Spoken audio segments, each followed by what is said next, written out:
Ever wondered if you could fit a pond in a tight space? Today we're going to be squeezing one in between this retaining wall and patio. Working in tight spaces requires some strategic thinking.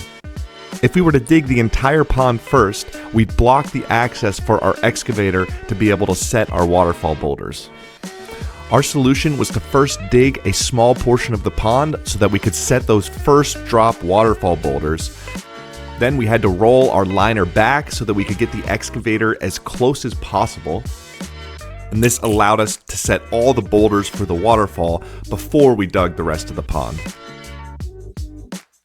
We had to make sure that everything was just how we liked it because we knew that we would not be able to adjust any of these boulders once this was done. You can see us here swinging these boulders into place. Just barely enough room without hitting the house on each one. While this made it a very logistically challenging project to build, there was something very satisfying about getting the waterfall done first.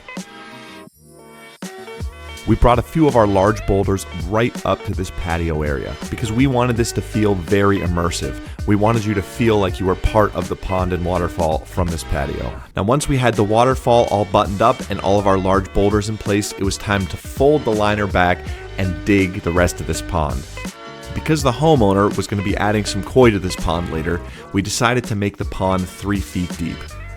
On this one, we thought it would look best to have the water level be a few inches below this patio. So what we do is take our laser level, get the level of the patio, subtract 2 inches from that, and then that's where we know the top of the water will be.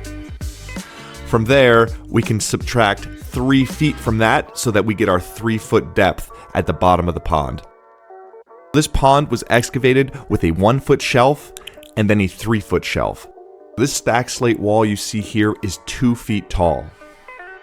We incorporated a couple large boulders in that stack slate wall so that it fits seamlessly with the rest of the pond. Last step here is to set that top layer of the pond. This is always the most important layer aesthetically because this is what you're going to see the most when you look at the pond. So when we set the boulders that were on the patio side, we set them a 1/2 inch higher than the patio. This was going to make it feel very inviting to go up and use some of these rocks to feed the fish or sit in and dangle your feet in the water.